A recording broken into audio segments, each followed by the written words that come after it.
Hey, hey, hey, my name's Izzy. This is Rolling Virtual Cards coming at you with another Good Enough podcast. Let's hop right into this Good Enough MTG podcast and just talk about exactly what we're here for. Which is, without further ado, and no stalling, Sonic. Yes, I know, Sonic and Magic the Gathering. What has the world come to? Well, the world has come to a fantastic thing. So I am a Sonic fangirl. I love Sonic. I've always loved Sonic. It's always been my favorite. One of my favorite series. The 3D Sonics, mind you. I am terrible at the 2D Sonic games. Absolute garbage. I'm a terrible fan when it comes to those. And honestly, my new channel will eventually have an entire dedicated Sonic series for bad fan, because I'm a really bad fan. Right now I'm just going to be doing Final Fantasy. But Sonic, love Sonic. I love Adventures 1, 2, Heroes, Shadow. I have a soft spot for Shadow the Hedgehog game. I really enjoy like the small parts of the Rush games I've played, like Sonic Unleashed wasn't too bad. The little bit I played it on the Wii. I'm not a huge fan of the storybook games. I did play through Secret Rings. It was okay. Never played Black Knight or Dark. No, it's the Black Knight. I think it's the Black Knight. And then from there, it's not that I died off Sonic. I stuck with Sonic content and keeping up with certain things in games. It's just that none of the games were rated very high. And the people I watch that talk about Sonic games were like, you could skip this one. You don't have to play it. I'm going to rectify that. I'm going to play through all the Sonic games eventually. But here, Magic, let's hop into these Magic cards. And these Magic cards are pretty cool. Let's talk about Egg Pawn. So, first off, there's two different segments. There are reprints in the form of Sonic cards, and then there's brand new commanders for some of the Sonic characters. So let's talk about Egg Pawn as a mirror clone, right? Perfect sense. Everything about it just culminates together into an identifiable character. The Egg Pawns have existed since Sonic Heroes, and they're just a very unique Eggman-like enemy. They're simple to beat. They're one shot with Sonic's homing attack, making it a 1/1 token artifact creature mirror. I think they're perfect. I love the art on this. He's running. He's going to fall into this hole because it's an idiot. I love the background. The full art tokens have always been nice. And just him coming after you. And like a bunch of these is scary. So I think this is super awesome and interesting. Personally, I honestly really do enjoy this art. But continuing forward, next is Tornado Sonic Spy Plane. This is the Weatherlight. I think that's kind of interesting. I do like the Weatherlight in casual games because it grabs historic spells, and most decks are running artifacts in some way. And so it's even better if you're running like historical, like a Saga deck or a Legends deck, or just an artifact-based deck in general. But having Tornado Sonic Spy Plane is super cool. That's looking like the original Tornado from Sonic 1, 2, 3, and Sonic Adventures before it's destroyed.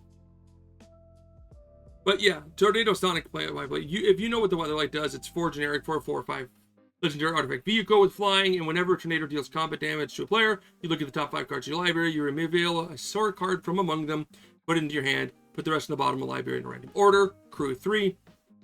So you can crew this pretty easily, and a lot of the Sonic guy characters have 3 or more, so you could probably run it in a lot of those decks.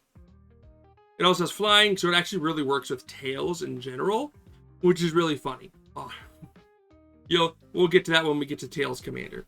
because both Tails and Sonic do have a commander. Shocker, I know, right? But I like the weather. I hope it sees play more. And if I end up getting this secret layer, I don't play enough Magic outside of making content. One of the reasons I make Magic content is because I don't really have time to play Magic. So, but I love the tornado. I think it's a really cool art. Seeing Sonic just on top, that is just like 100% just debating people. What else did Tracy Udall do? Okay, some other cool. She just did art for. Okay, that's cool. Little sneak peek there. Power Sneaker. This is too generic for. This is lightning boots, right? Too generic for an artifact equipment. Equipped creature has haste and shroud. Equip 0. I'll show you what true speed really is. Sonic the Hedgehog. Super cool idea to have his sneakers be power sneakers. This is a thing from the, I want to say, Archie comics, where his speed comes from his sneakers. Eventually, he absorbs enough of the power from the sneakers that doesn't matter, but I believe they were built by his uncle originally to give him faster than human speed. So, yeah. What is this one? I don't even know what that's. Anyway. Super cool art. Did you do anything else? Yeah, just more. Yeah, okay. So it looks like they actually got Sonic artists to do that. Let me verify that. Can confirm most of the people who did these arts are Sonic artists who do art for Sonic comics or webcomics or fan artists, stuff like that. That's really cool to get those people to do them. So, yeah, Lightning Cruise is great. I'd love to replace all. I don't know.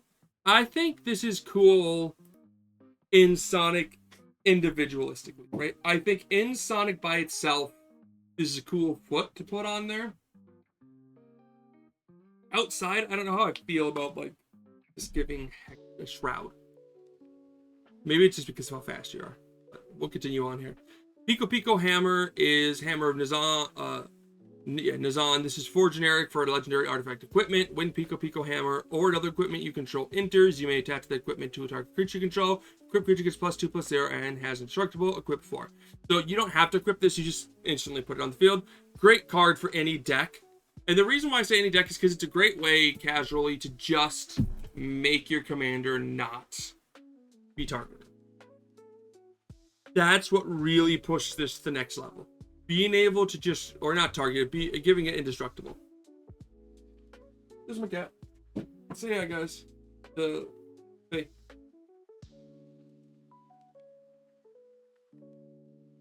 So, yeah, that's kind of what the point of Pico Pico Hammer is, right? Hammer of Nizan is really just any deck can run it, and it's a good way to give your commander protection. All you have to do is pay for it, and boom, now it's equipped. Not only does your commander get a little buff power-wise, so even if you're not swinging with it, maybe it can block some stuff, it's also indestructible. So now it's going to be harder to remove it. You either have to like bounce it, or they're going to have to like exile it, which yes, I know there are ways to do that, but it does make it a little bit more annoying. Like it's not going to disappear in a board wipe, which people are going to have to take into consideration. Okay? Down you go, kitty cats. And that's where, like, yeah, I think Pico Pico Hammer should see more play commander-wise. I think just tossing it in your deck, if you see your commander dying a lot, toss it in the deck. If they can survive one rotation, casting Pico Pico Hammer on them, giving them indestructible can be a real nuisance to be. Next up, well, I mean, talking art here, though, yeah, I love the Pico Pico Hammer. It's such a unique thing that is definitely 100% like the design from Sonic Adventure. So, and like beating the crap out of a what looks like multiple pawns, egg pawns, is super cool. Go Amy. Next is Egg Hammer. This is the Mirror Battle Sphere. Egg Hammer is specifically, I think, only from Sonic Heroes. I don't think it's in any other games.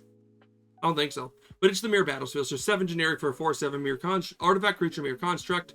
When this creature enters, create 4 1/1 colorless mirror artifact creature tokens. Whenever this creature attacks, You may tap X untap mirrors you control. If you do, this creature gets +X/+0 until end of turn and deals X damage to that player or planeswalker it's attacking. Now, once I get to the commanders, I'll see if Egghammer has a spot. Like if the mirrors work in a specific commander deck.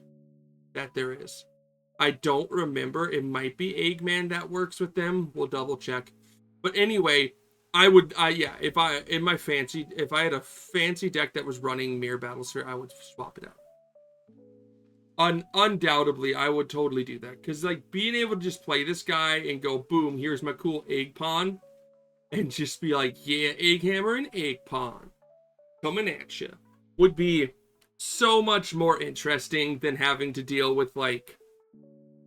I mean, I love mirrors and Commander in general. I think mirrors in the Commander, or mirrors in Magic is such a cool concept. Because Mimnarch made the mirrors as something to help build a better world. And I like that concept. And Eggman is just like, yeah, but Egg Pawn. Lots of them. Lots of Egg. It's probably in other games. Like, it's probably in Sonic Colors. I haven't played Sonic Colors. I think I played like 10 minutes of it. But I like the Egghammer. I love the art on it. Let's continue on. Air Shoes, the other one. Too generic for Swiftfoot Boots. Air Shoes, artifact equipment. Equip creature has hexproof and haste. Equip 1. If the world turns against me, I will fight as I always have. Shadow the Hedgehog. So, yeah. That's just, yep. And yeah, Mike Burns is a classic Commander designer. Like, he's done Atali and a lot of all the cool Karn the Great Creator. Lots of cards. But I really like these Air Shoes. I like the golden trail they leave in the background, as you can see. I think that's really unique and cool looking. And yeah, Swiftfoot Boots. Okay. If you are targeting your commander, Swiftfoot Boots are always better than Greaves. Okay. If you aren't, then Greaves are better. So in a Voltron style deck, Air Shoes beat Running Shoes because Running Shoes are like, you have to remove the protection to be able to get more equipment or auras on it because it has Shroud, so you can't target it. And what fails there is that during that removal of the equipment, someone can target it and remove it. And I don't like that. So I tend to only run Swiftfoot Boots when it comes to Voltrons. Whereas if I just need something to protect my commander from death, both are good. Knuckles Gloves. This is the Reaver Cleaver. This is 2 and a red for a legendary creature, a legendary artifact equipment.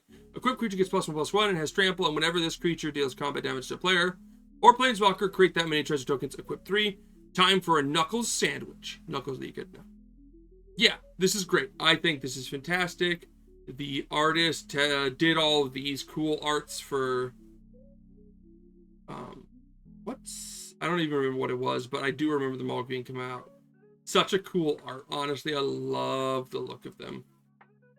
So, yeah, it's cool. You've got, like, Eggman stealing the Chaos Emerald, or the Master Emerald, and he's like, no, don't do that. And, the Reaver Cleaver is a card that I like in most red decks if you think you can hit someone. Especially if your commander can hit someone, if it's got flying or something. And Knuckles specifically likes treasures in his deck, so this is a card that goes straight into the Knuckles deck. And yeah, that art's super interesting. And speaking of treasures, it's a ring.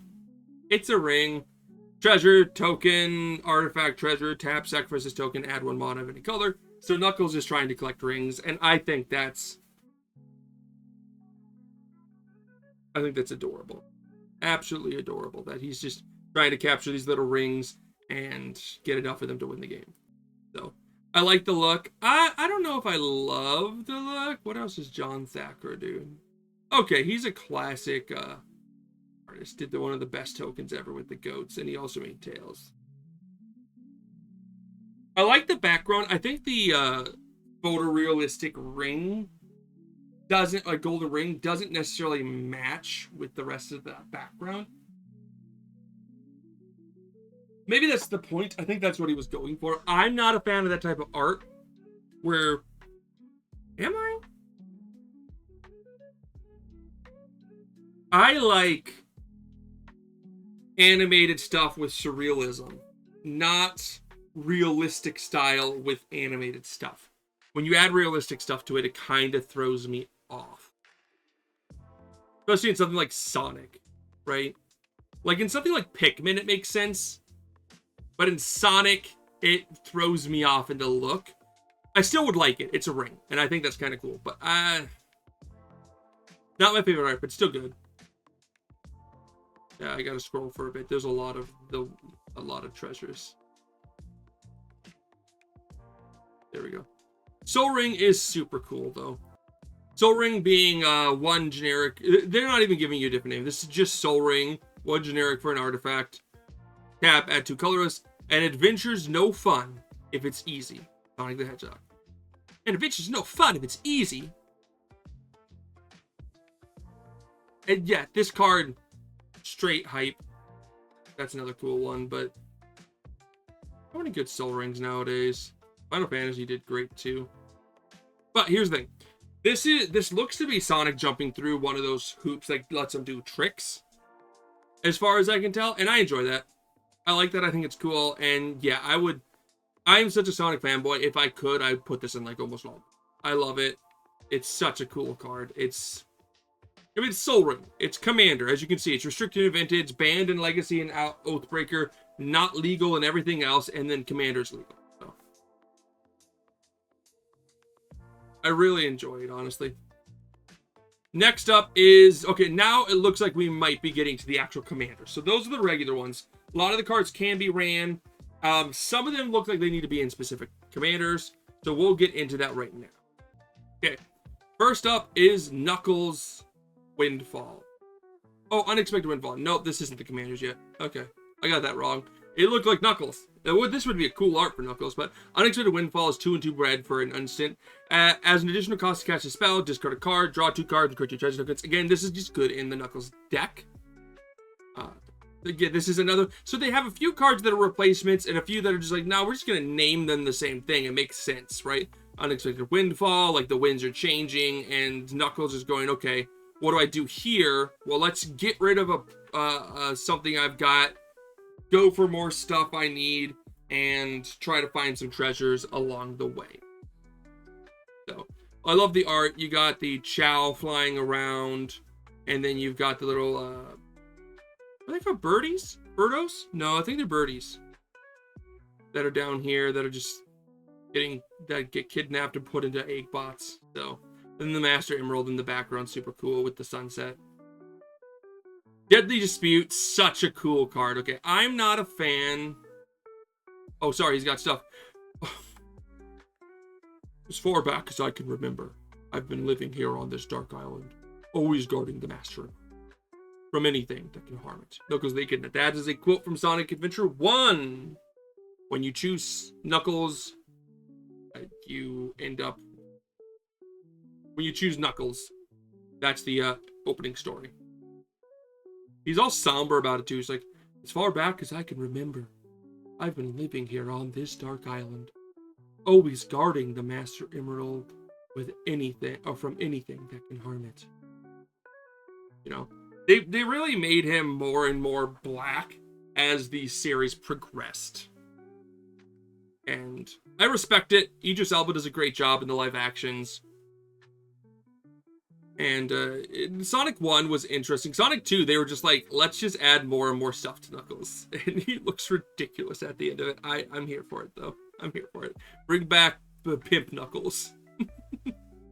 Deadly Dispute here. Absolutely fantastic art. I'm just going to stop and just gawk at this card for a second, because it is just him using, like, Chaos Control. So... Deadly Dispute is 1 in a black for an instant. As an additional cost to cast a spell, sacrifice an article creature, draw 2 cards, and create a treasure token. I am the ultimate life. Out of the Hedgehog. So, edgy as always. Art is edgy as always. And, I mean, yeah, it's a shadow thing, right? So, like, the concept of, like, sacrificing something you have for greater power is what Shadow would do. Although not his friends. Surprisingly, he has never, like, sacrificed Rouge the Bat or something. He always goes back for them, because he is a good person at heart. We all know. But being able to just sacrifice something that's unnecessary, Chaos Emerald, for instance, using its power to be able to get an advantage, which leads to another Chaos Emerald. It's kind of cool, you know? I like it. I think it's interesting. It's banned in Pauper. I didn't realize that these... Oh, okay, now that would make sense, yeah. Super cool art, though. Next is Fabricate, and I love the art on this one, too. I love the thicker outline, and Tails just working on his tornado. And this looks like when he puts the Chaos Emerald into the tornado eventually, which is cool. The Tornado 2, this is definitely the Tornado, because the Tornado 2 looks so different. But I do like the look on it. And it is sorcery, 2 and a blue for sorcery. Search your library for an artifact and reveal it. Put it in your hand, then shuffle. So look, fixing properly on a biplane, that's about as difficult as taking a nap. Oh, fixing a propeller on a biplane, that's about as difficult as taking a nap. Miles, Tails per hour. Okay, so he's saying it's easy. The taking a nap is supposed to be easy. That's not always true. That's not always true. But Megatron's got one that's... I don't like tutors in casual, but I do understand it. If your deck needs an artifact to be able to run it, I get it, right? I wish they would have given us the Chaos Emeralds as cards. Spoiler, they didn't really give us them. But I would have loved a win con where, like, you get all 7-8 Chaos Emeralds and you win the game. And then it's just, like, find the cards. But that would have been too much, probably. He could have given them to us as, like, power sources, like, generic ones that, like, tap for a color. Or, like, if they had given us the gems, like the, Pearl, Diamonds, the ones that come in tapped, but made those the Emeralds, that's kind of cool. Cool art. Great card. Open the Armory is great. Makes sense for Amy to have it. She's the one with the weapon. 1 and a white for a sorcery. Search your library for an aura or equipment card. Reveal it and put it into your hand and shuffle. Have no fear. Amy Rose is here. And yeah, that's Amy. It's what Amy does. And this card is kind of a cool reprint. It's not going to lower the price of anything just because expensive, right? But what I do like about it is, I mean, it's another tutor. Again, I don't run them in Commander decks, but if you need a way to get an aura equipment to make your deck work, that makes sense. But personally, in my opinion, when it comes down to it, running specific tutors to get specific cards to your deck functions might mean the deck can't function. If you're like, well, I run Open the Armory so I can always grab this one equipment so that my commander wins the game, then it's like, okay, so you're playing, like, what, bracket 4 here at least? If you're playing 3, I get it, maybe, but, like, I just want to have a fun game. I don't want to just see you do the same thing over and over again, which is tutor for one equipment that makes your commander broken, right?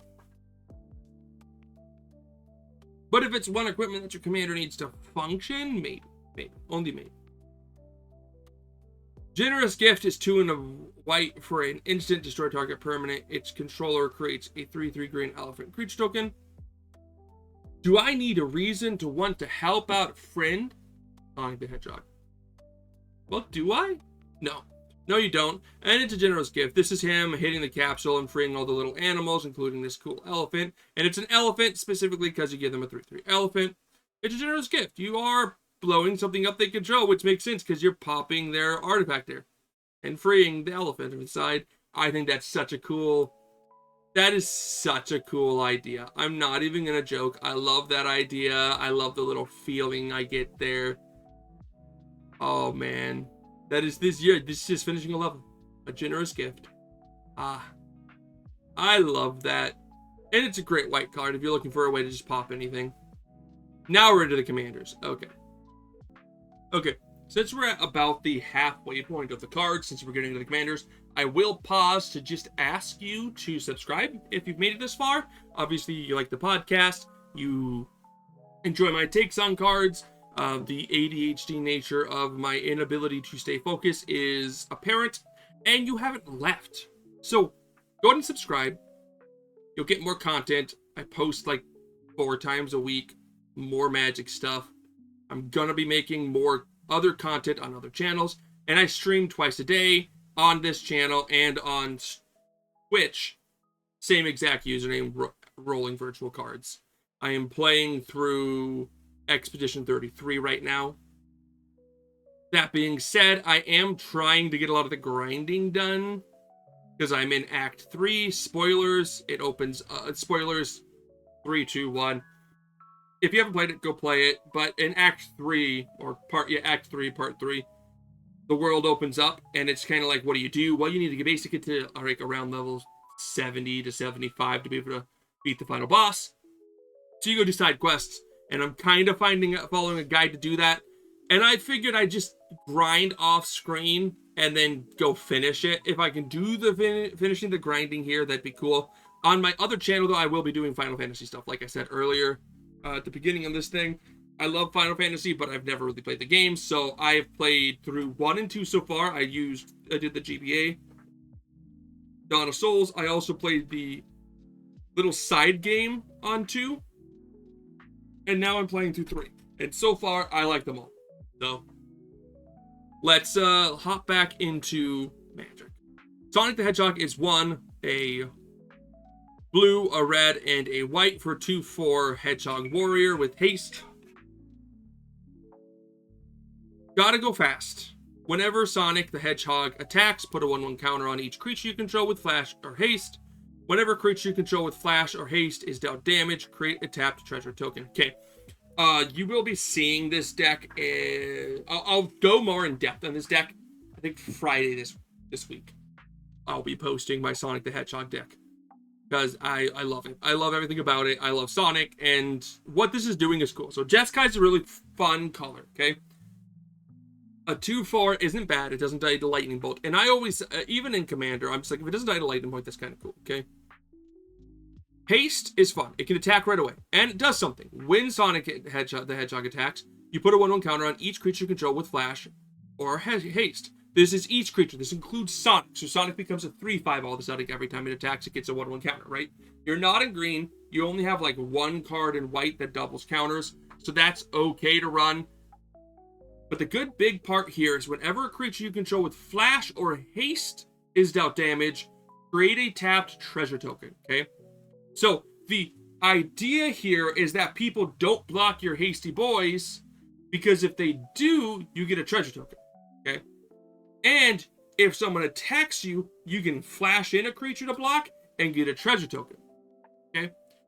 What this amounts to in Commander, right, is a simple, the simplicity of running cards that says deal 1 damage to each creature on the field.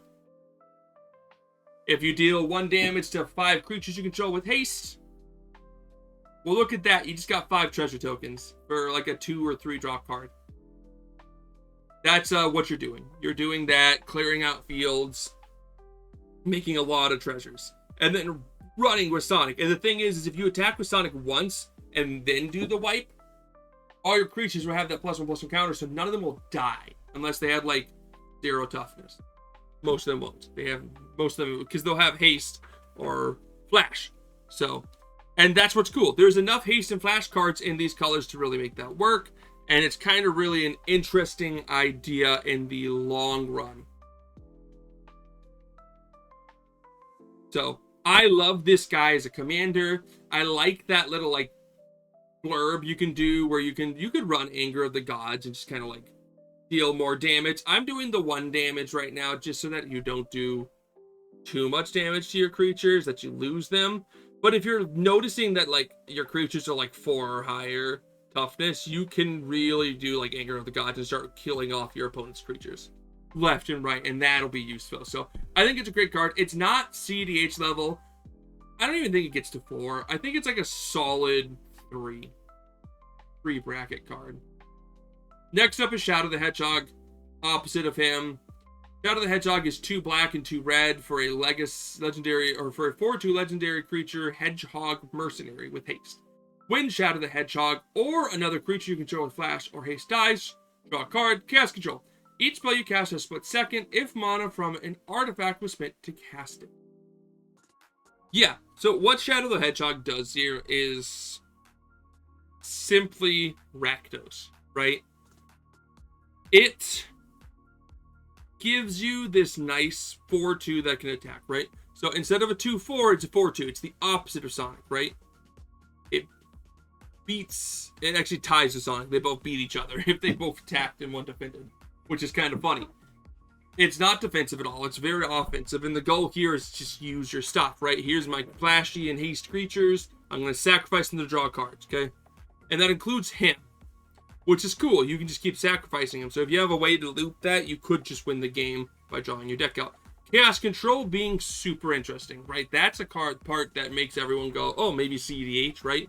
If Rakdos has a good enough feel point with it, right? Being able to, use your artifacts to tap and then cast stuff that no one can interact with. As long as it's on the stack, players can't cast spells or activate abilities that aren't mana abilities. So people can add mana, but they cannot do anything else to interact. And that allows you to just win without having to worry.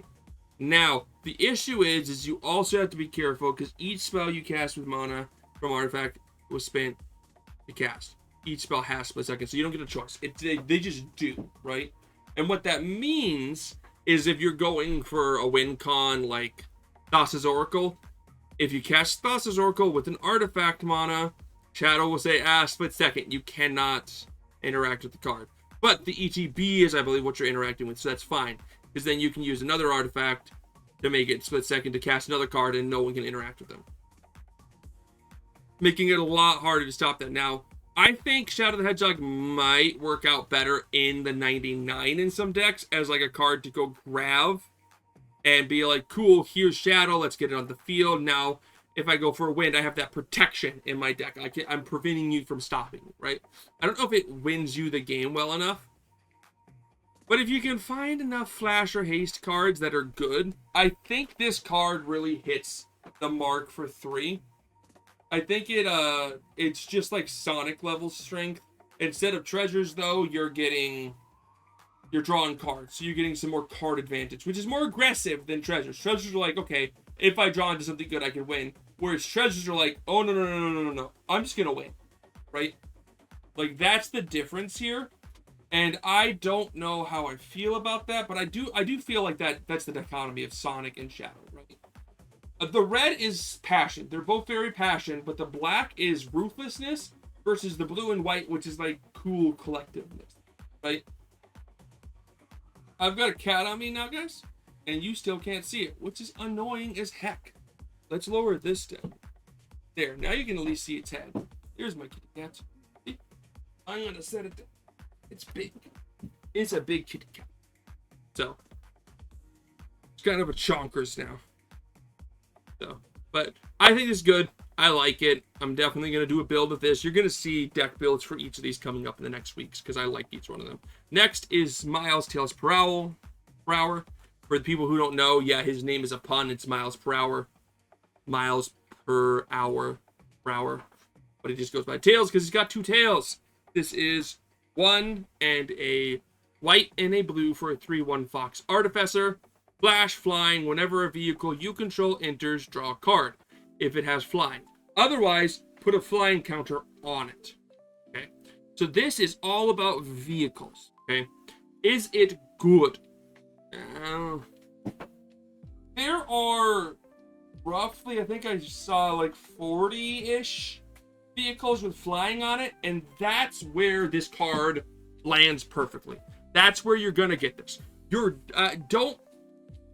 There are a few vehicles that don't have flying that have like attack or damage triggers that you can toss in the deck. But for the most part, you're just going to run a bunch of vehicles that have flying, cast them, and draw a card. That's it. That's your whole goal with Miles. Just go boom, boom, boom. Tails is just like, here's all my cool artifacts. Check it out. They all fly. Even if they didn't fly, they do now. You know, fixing the propeller on the biplane's as easy as taking a nap. Right? Like, easy, man. Easy squeezy lemon peasy. Easy peasy lemon squeezy. So, I think he's simplistic. I don't think he's great. I think he falls into 2, maybe 3. I think the better artifacts we get with flying, the better he'll get. Or artifact vehicles with flying, the better he'll get, right? Until then, I think he sticks at 2. Like, it's kind of a gimmicky deck. You're just going to run a lot of vehicles, and vehicles aren't always the best. But there are enough vehicles that ramp you, so maybe you can find something here. But I'm not sure exactly where. He is a Fox Artificer, which is kind of cool.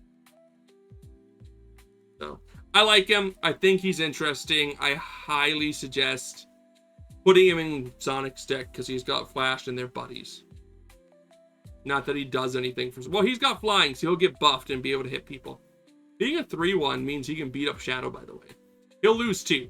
So they both kill each other again. Another tie-up where, like, the bad guy loses. Where they tie up. Okay. Here's Eggman. No one can beat Eggman by himself. He's a 3/6. Dr. Eggman. Dr. Ivo Robotnik is 2. A blue, a black, and a red for a 3/6 legendary creature human scientist. Flying. At the beginning of your end step, draw a card. Then each opponent faces a villainous choice. Brought back villainous choice. I love this for Eggman. That player discards a card. Or you may put a construct, robot, or vehicle card from your hand on the battlefield. So, here's the villainous choice. If they have no cards in hand, they can just choose to discard and nothing happens, okay? Because they choose. If it wasn't a villainous choice and you could just say something like, that player discards a card, that player may discard a card. If they don't, you may put a construct, robot, or vehicle from your hand. But because they can choose, you're almost never gonna get this construct, robot, and vehicle. And by the way, yeah, construct, robot, vehicle, this is where the Weatherlight, well, the Weatherlight really works. Like, the Tornado really works with Tails, but it also works here. But this is where the Battle Sphere, the Egg Hammer works, because you'll be able to just drop it for free. But this is a really cool deck for constructs, robots, and vehicles. No joke. It is. It's like an interesting deck where... And here's the... At the beginning of your end step, draw a card. So right off the bat, no matter what, you're drawing a card each end step. That's useful. Okay? You're in Grixis. That's helpful. 3/6 is nothing to scoff at. And you're able to draw a card at your end step. Next, each player villain's choice. They are most likely going to just discard a card. This is hand control. This is like everyone loses stuff, and then you can start stealing stuff from their graveyard. You're in the right colors to do so, but do it. If someone by chance goes, I can't lose this card, I'm going to have to pass, you get a construct, robot, or vehicle from your hand into the battlefield. So you're going to run some really ridiculous things to draw,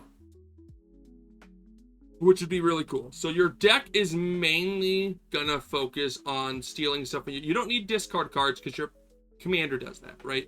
Your commander will slowly do it. And you're a very slow commander, so you're a control player, okay? Run some counter spells, run some interactive things to stop your opponents from winning. And then your big plan is to just be able to, like, steal stuff from their graveyard and see what happens. I like it. I do think, again, it does fall a little short with the fact that they'll just choose to discard nothing instead of giving you something. So, but, and casual, I'd put this at like a bracket 3. I think it has the right colors and you can do the right things. Constructs, robots, vehicles, I don't know if there's enough to really make that theme function. It might fall down to a 2 in that regard, but I think the colors really amp it up to a 3. Whereas, like, Tails is stuck in 2 colors, and you have to run just vehicles. This gets the vehicles plus constructs and robots, and there's enough there to really push some, like, 9-drop constructs or robots that just, like 7, 8, 9, even, like, 5s and 6s that really push you to the next level. So, I like it. I think he's cool. And this art with him holding the red Chaos Emerald and them just, like, all the different robots, I enjoy it. I think it's cool. Nathan Foundry, who's he? Okay, you only did 2, but he's one of the guys who did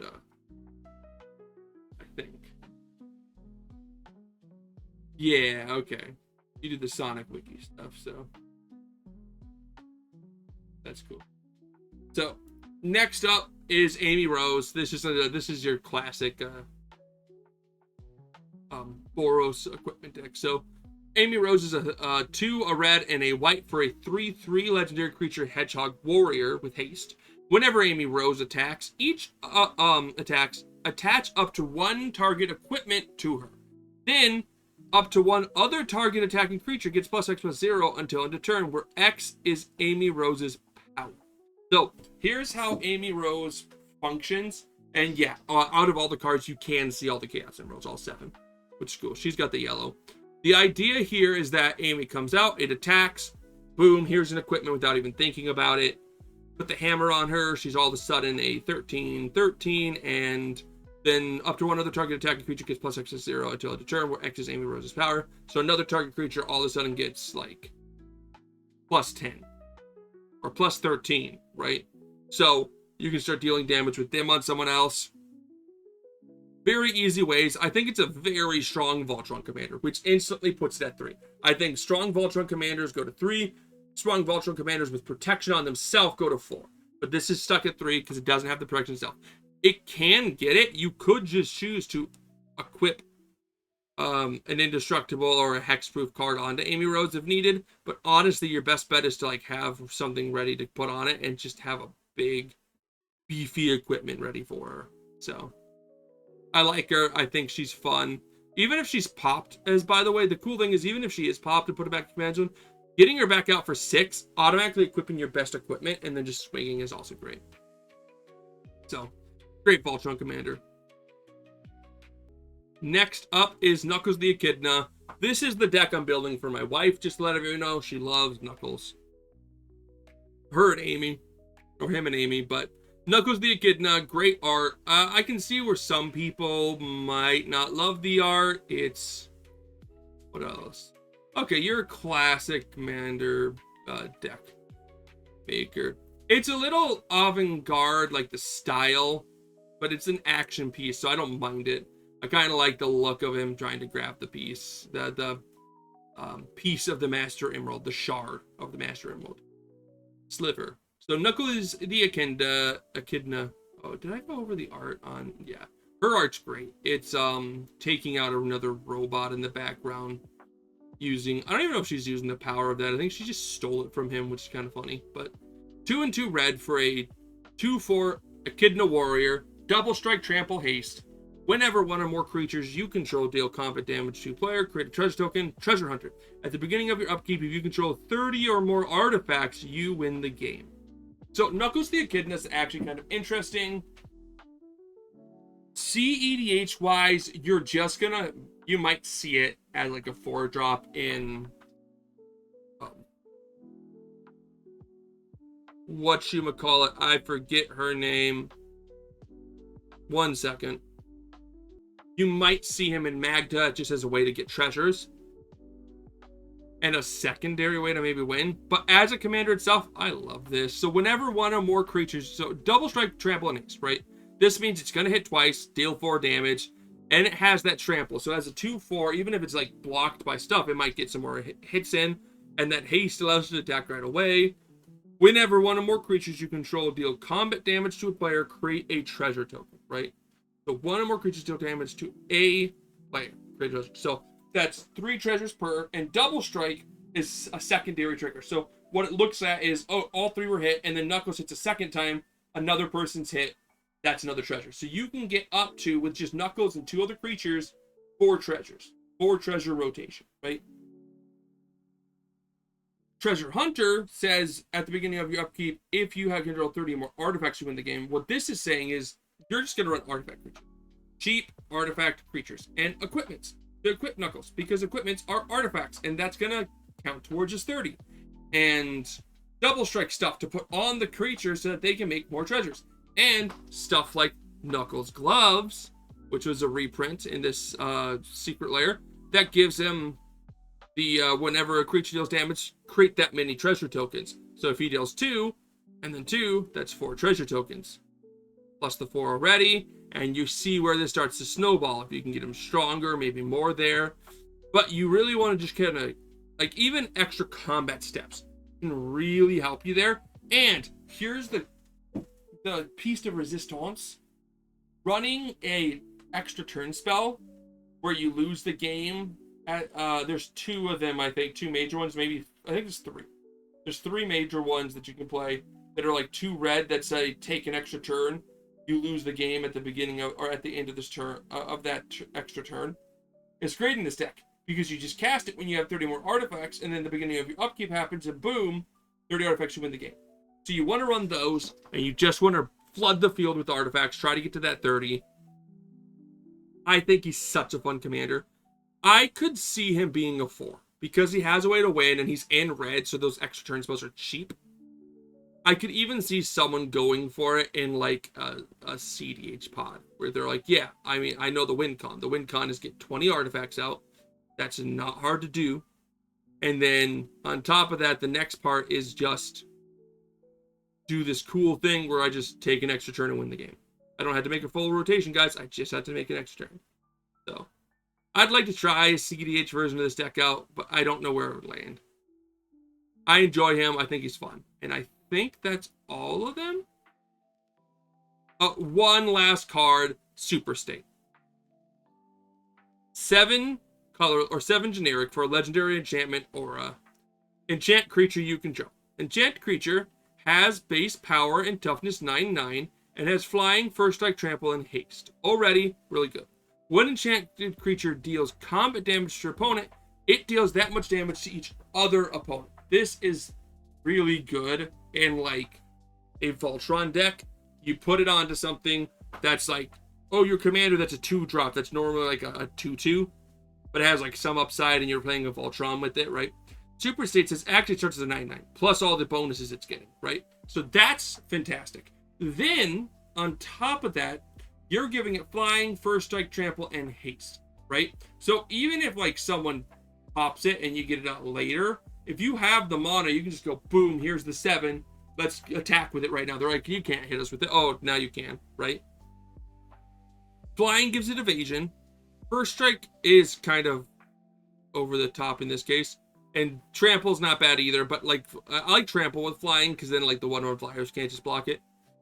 But being able to just hit someone for like 10 damage and then, or exit with 9, you're probably hitting like 15 damage. Or even if you did 21, dealing 21 damage to the other 2 players, non-commander damage, mind you, is still really good. So you do 21 damage to all 3, one person's out, and then you go, cool, pass the turn, hit this guy, then they're both dead, because 21 damage there is commander damage and regular damage out, and then they're out. That turn, Super State turns it into like a 2-turn clock instead of a 3. So I enjoy it. I think it's cool for not aristocrats, for Voltron decks. That's my thought process. And the art is classic Sonic. Another classic from the one of the art stylists for Sonic.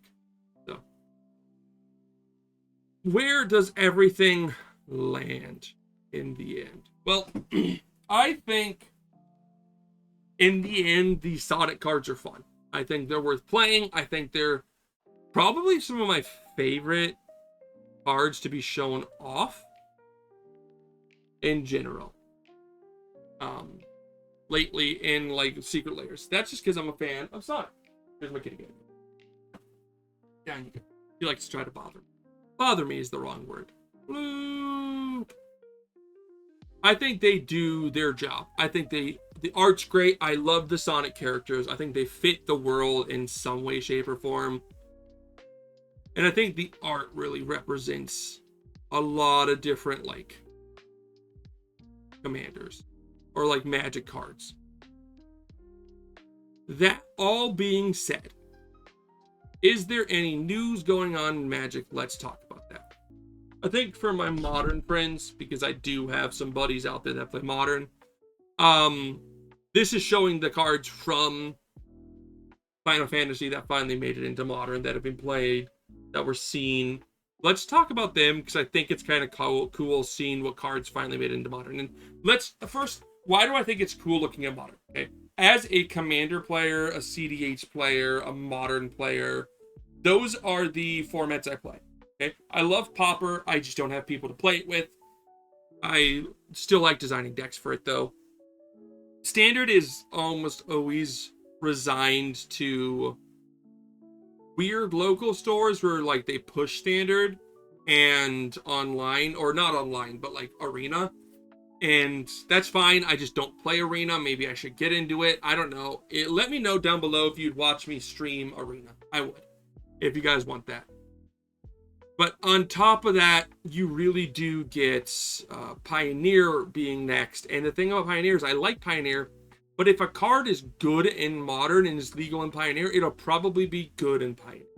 And that's always been my stance. If you make a deck in Modern that's like, no, this is Modern Light, you could probably reconstruct it to almost make it work in Pioneer. But let's see the cards that are the top 10 cards. First is this guy. It's only seeing two different copies in main decks, and that's Raban, Bowl of Allah Mahago. This is 1 in a red for a 2/2 human warrior with ward. Pay life equal to Rob's power. When it attacks, each of up to 2 target equipments you control, or attach up to 2 target equipments you control to target attacking creatures. So this is a hammer card, probably. Sideboarding this card in, or no, main decking this card so that you can just hammer it onto him or onto a different attacking creature isn't bad. It's an easy, simple 2-drop that allows hammers to work. That's where you're seeing it played. Next is Resentful Revelation. This is 1 in a white, 1 in a black for a sorcery. Look at the top 3 cards of your library, put them in your hand. Put 1 in your hand, the rest in your graveyard. Flashback 6 in a black. This is a common, so you're gonna see this being played in, like, okay, let's talk again. Because Raban is seeing play in Modern, it will see play in Hammer Time for Pioneer, and then it will see play in Standard equipment decks. Resentful Revelation is the same thing. In graveyard-focused strategies that need that draw, this is a great 2-drop that does that. It fills your graveyard, gives you 1 card, digs you 3 deeper. That's great in graveyard decks for Modern, Pioneer, Hopper, and Standard. I like it. I can see where, like, the total number of copies you saw was 4. One deck ran like 4 copies of this as a way to just be able to draw some cards. In the flashbacks, something to scoff at. If you're playing a control deck, you might be able to see this. But I don't know if you'll see a lot of them. Lightning, Army of 1, 6 copies. So I'm thinking you saw 2 copies in 3 separate decks. I love this card, especially in Pioneer. But Modern, I thought you might be able to make it work, and I think they did. So 1 in a red and a white for a 3/2 legendary creature, human soldier. First strike, trample, lifelink, stagger. When it deals combat damage to a player until your next turn, if a sorcery would deal, or if a source would deal damage to a player or permanent that player controls, it deals double that damage instead. So what does that mean for Modern or any of the other formats it's legal in? What that means is it comes out, it does nothing. Sad. But that's turn 3, turn 2 if you're ramping. But on turn 3 or 4, you swing with it. It has first strike, trample, and lifelink. As a 3/2, you're gonna get in, usually. And you're at least gonna gain 3 life here. But if you can get 1 damage into your opponent, now you've got to win. This is all of a sudden turning your lightning bolts into 6 damage, right? So even if you just dealt 1 damage to someone, like they blocked 2 of the damage, you got that 1 damage in, you gained 3 life, and then you're just like, cool, you're down to 19. Lightning bolt is 12. And then that's 12, so that's 13 damage you've dealt so far, and you need 20, so you need 7 more damage. So technically, 2 more lightning bolts wins it. Because 4 times 3, yeah, like 4 lightning bolts just wins the game. And there's other cards like that that work with it, right? That just kind of go like, cool, let's hit it. Let's just take you out. And like, if you might not just be just swinging with lightning. You might swing in with a few things because you're Boros aggro and you deal enough damage to really help push people to that next like damage threshold. Oh, cool, I've been hitting you all game. You're already at 15, right? Now I hit you with lightning and a few other creatures and you're down to 10. Here's 2 lightning bolts. Game. It just lets you win. It's not win more, it's just win faster. And that's what she's doing, and I think you might see her more often. I knew this card would see play. I knew it. So 7 main decks, 2 sideboards, 9 cards total. So that's, yeah, people running like 2 or 3 of them. So Astrologians Planisphere is one in a blue for an artifact equipment. Job select. So when it enters, you create a 1/1 colorless hero creature token and equip this to it.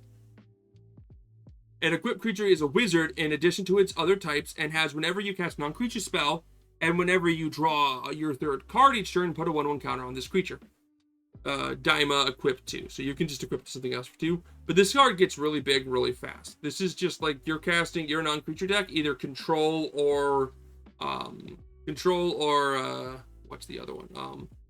Or just like I think like Jeskai, what's it called? Jeskai Ascendancy is the deck where you're drawing and discarding whenever you cast a non-creature spell. This does that. This is just like cool, it's buff stuff, but now it's getting bigger. And you can just for 4 equip to one of your flyers and just go boom, boom, boom, boom, boom. Oh, look, it's huge. Or you just get this really big 1/1 because it's getting 1/1 counters. And you're just like, cool. And this is like your turn 2 play, and turn 3, you're just like, here's a bunch of 0 drops that are triggering this. Now my 1/1 is like a 5/5 and I'm swinging with it. Problematic? Yes. So I think you'll see more play as you go along, and definitely good card in, well, I don't know about if it's as good in in Pioneer. You don't have the 0 drops that can trigger it as much, but I think a control deck might be able to run in Pioneer. Here we go. The Wandering Mistral is kind of cool. This is seeing play in 9 total copies in 7 different decks. Okay, the Astral Pillage was 7 in 7 different decks. This one's that one. Green and a blue for a 1/3 human bard. Lands you control enter untapped. Think this is just going to be seeing play as a secondary copy of Amulet for Amulet Titan. At the beginning of combat on your turn, if you control 5 or more towns, create a 2/2 elemental creature token with that token that's all colors. 3 in Wooburg. Each other creatures you control get +X/+X until the turn where X is the number. Okay, you're not running a town deck. I don't think there's a town deck running around. I think this is just being ran in Titan decks as a like secondary way to run Titan, to run a Amulet. So yeah, probably just running 2 of these in your deck and just going cool. Yep, that's just another way to get Titan. To get my Amulet set up because lands enter untapped. So yeah, no one's running a town deck. That's too slow. Joshua Phoenix Dominant. This is super cool. 16 decks, 16 cards. That's 4 decks running 4 copies of this guy. 1 a red and a white for a 3/4 human noble wizard. When it enters, discard 2 cards, then draw 2 cards. So this allows you to get rid of cards you don't need for cards you do want. Plus, this does a really interesting thing with those cards. And if you're ditching your like lava darts, this is great. And like, I would totally splash white in like a Jeskai, graveyard. What's the deck card? I forget what it's called when you have 4 different card types in your graveyard, but that deck, Joshua helps you do it. And if you put lava darts in your deck, that's still good. In your graveyard, that's fine. But then for 3, a red and a white, exile, then return to the battlefield, transform it into control, activate only as a sorcery, right? So, boom, bang, pow, it flips, and it deals 2 damage to each opponent, and then deals 2 damage to each opponent, and then return any number of target creature cards with total mana value 6 or less from your graveyard to the battlefield, exile it, then return to the battlefield. Fun, face up. But it's a 4/4 with flying lifelink, so it's hitting, it's keeping you alive. What this card's doing, though, man, like, I thought this would be too slow, but for 3 mana, draw 2, discard, or discard 2, draw 2. Maybe just never flip it. You just get a 3/4 that discards 2 and draws 2. But if you do flip it, being able to just go boom, 2 damage to each opponent, and then if you're playing against like a control deck, do it again. I like it in like a Jeskai control deck. I think that'd be kind of cool. We'll look at the decks they have in a second, but return any number of target creature cards with total mana value 6 or less from your graveyard to the battlefield, exile. So they don't get haste. But then he flips over and you discard 2 cards and draw 2 cards. So yeah, the thing is if you discard creature cards, you can return them. So return any, yeah, you can return them later on, which is kind of cool. I think it's fun. Oh, what deck could be played in? We'll find that out. Yeah, like 18 decks are running Cecil Dark Knight, and that's just like 2 copies of each. These cards are great. 1 for a 2/3 human knight with death touch and darkness. Whenever it deals combat damage to player, whenever it deals damage, you lose that much life. Then if you've lost that much total life, or then if your life total is less than or equal to half your starting life total, untap Cecil and transform it. It becomes a 4/4 lifelink with protect. Whenever Cecil attacks other attacking creatures, you control gain indestructible within a turn. This is a great turn 1 play. Of course, it's going to see play. Turn 1, Cecil, and just going beat the crap out of this guy. Just hit them in the face as hard as you can, right? Is cool. I like that. Just 2 damage. Oh no, I lost 2. I don't care. Like, this guy comes out turn 1, swings in, no one blocks it. And then once you get half, now you got a 4/4 that's going to protect all your cards. I think it's great. I don't know what deck is going to be running it, though. I'll double check that, too. VV has got its own deck, but I think it's also just seeing play in Jeskai Ascendancy. So VV Auditory is 1 blue and a red for a 0/3 wizard. For 0, you can pay X mana in any combination, or you can add X mana in any combination of blue or red, where X is VV's power. Activate only during your turn and only once each turn. That's fine, because you get a lot of mana out of it. And whenever you cast a non-creature spell, put a 1/1 counter on VV, Ornator, and it deals 1 damage to each opponent. So this is just like ping, ping, ping, ping, but it gets bigger so it can swing, and for 0, you get mana. So like that mana allows you to keep casting stuff too. I think you could probably build an entire deck around it, honestly. Because it's non-creatures. I love this card, man. 26, you're probably seeing some decks that run 2, some decks that run 3, others are running 4, so there's a combination of all of them, so I really like that. I really like VV. But above VV is another card with VV in it, sideboarding Fire Magic. Why? For 1 red, you get an instant, and it's tiered, so you can choose additional. For 0, 1 damage to each creature, 2 damage to each creature, and 5, 3 damage to each creature. You're running this sideboard, someone main decked it, but you're running the sideboard because what it does is if you're playing against a player that's like swarming the field without a creature, this is a 1-drop that just goes 1 damage to each creature. Boom. All the problems are gone. We're good. That's why it's here. It's just being ran as a way to stop people. And number 1 is Sephiroth, being played in 56 total copies in main decks. That's what 40, 48, 12, then 40, 52, 56 would be 14. 14 different decks just running 4 of these guys. Sephiroth of Fabled Soldier. I just made a commander deck off this guy. So 2 in a black, 3 that you can check the video out my channel. 2 in a black for a 3/3 human avatar soldier. When it enters or attacks, you may sacrifice another creature. If you do, draw a card. When another creature target opponent loses, or when another creature dies, target opponent loses 1 life, and you gain 1 life. If this is the 4th time this ability is resolved, this turn transforms Sephiroth. I don't know if you're ever actually even going for the flip. I think it just enters, you sacrifice another creature and draw a card. And when it attacks, you're getting that sacrifice. So this is constant like draw. This is just a good draw engine for sacrifice creatures, especially if you can get them back. I actually want 2 Sephiroth for my deck that I'm playing. My Orzhov deck, because I can sacrifice some of my cards that I can get back easily. You just draw cards, and it's a 3/3, and then you slowly drain your opponents. And you slowly gain life. But it's flip if you can sack 4 creatures in one turn. Boom, 1 Ringed Angel, 5/5 flying, and Supernova. When a creature transforms to Sephiroth, 1 Ringed Angel, you may get an emblem with whenever a creature dies, target opponent loses life, and you gain life. And whenever it attacks, you may sacrifice any number of other creatures if you do draw that many cards. Such a huge, big push, but I don't know if you even need that pushing in Modern. But decks that are being done. So, like, this was Modern. Sephiroth, Fabled Soldier, and Mardu Energy. Oh, okay. Running 3... running 3 soldiers. Okay. What are you sacrificing? Oh, the cats you make, you can sacrifice. That's not bad. Lightning was running this. Ocelot also makes a lot of tokens that you can sacrifice. And you can sacrifice the Oakus Bowmaster cards.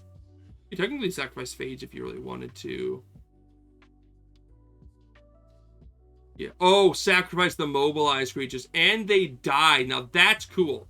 So at the whenever another creature dies, target opponent loses life, and you gain life. This is the 4th time this ability resolved this turn. Transform it. So with the mobilized trigger, right? Getting 2 guys that die, and then Sephiroth sacrifice 1. That's 3. If you had another way to sacrifice a creature. Yeah, with all the tokens, you... wait. When another creature dies, that's just death, actually. So even your Orcish, if you, like, pop something, you could technically get there. I see where you're playing with that. I like that. I think Sephiroth could totally flip easily in that type of deck. Fire Magic and Eldrazi Ramp. It's just a sideboard, but that's fine. It makes sense as an easy way to just stuff. And even in Ramp, 3 damage, yeah, that could work. And is it Metalcraft? That makes sense. Yep. Because VV sitting here being that big push, right? Normally it's just Emery and Tamio, right? But like Aether trigger, yeah, the 4 core, the 4 0 drops here, 3 4 1. VV triggers on all those. I think that just so helps the deck insanely. It gives the deck more kill power. This deck, so the win con normally in this deck is Cold Steel Cutter nowadays, but VV just gives you another push. It gives you that chance of just going cool, or actually the other option is to make constructs. But what it also does, anchor that also does 5 damage to target. That's damage. Instead, if you control the mark. Okay, that's a way to deal damage. Yeah. I think VV does the right thing here, where it's just like, cool, there's just more damage on top. If you get this guy out turn 2, turn 3, you're just going to be able to go boom, boom, boom, boom, boom. I'd try the deck out. That's super cool. Demir Shadow. Yeah, that makes sense. What's the shadow? It's down here. And that's... yeah, shadow. This creature gets -X, where X is your life total. Right. So normally the problem is that you just need a way to lose life. And this gives you another way. This is a turn 1 way to lose life. It attacks, you lose 2 life. It attacks, you lose 2 life. It's a simple turn 1 play to try to get your life lowered so that you can really push that notion. I heavily enjoy this kind of deck. Like, very much so. I think it's kind of cool. And they're just having to find a way to just lose life. Great way to do that too. But I think this is a great way to just start losing the life.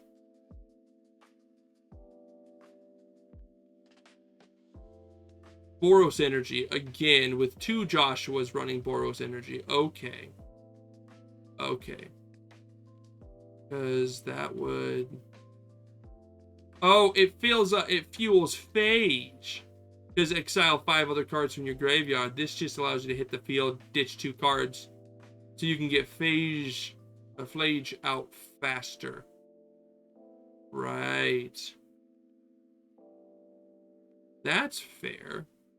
Yeah, that just fuels Phage. I don't know if you flip it, but if your game's going long, you could. That's not awful. Drops slot. Originally relied on cards like Seasoned Pyromancer and complement it. Now offered is Joshua. Was in 3rd place finish on the challenge. Joshua also found success in filming 2, where card fills sustainable role. Okay. Blocks effectively and survives 3 damage. Oh, because it's a 3/4. Yeah, it doesn't die to lightning bolt, so it can block effectively as a 3/4. It fills your graveyard up for Phage. I can see where it's coming at. Okay. Yeah, Amulet Titan. That's, yeah, there's not, yeah. Yeah, that's, yeah. What's next? Yeah, okay. So this was a challenge to see if you could fit the stuff. But yeah, like, they found a way to fit at least 1 card. And these are the cards that fit, and I don't blame them. I think this was fun. I liked going over this to see what cards could eventually make it into Modern. And I really like Vivi. The wizard supports Flame of Anger. Wizard. Oh, yeah, because it's a wizard, so Flame of Anar triggers with wizards. Storm builds.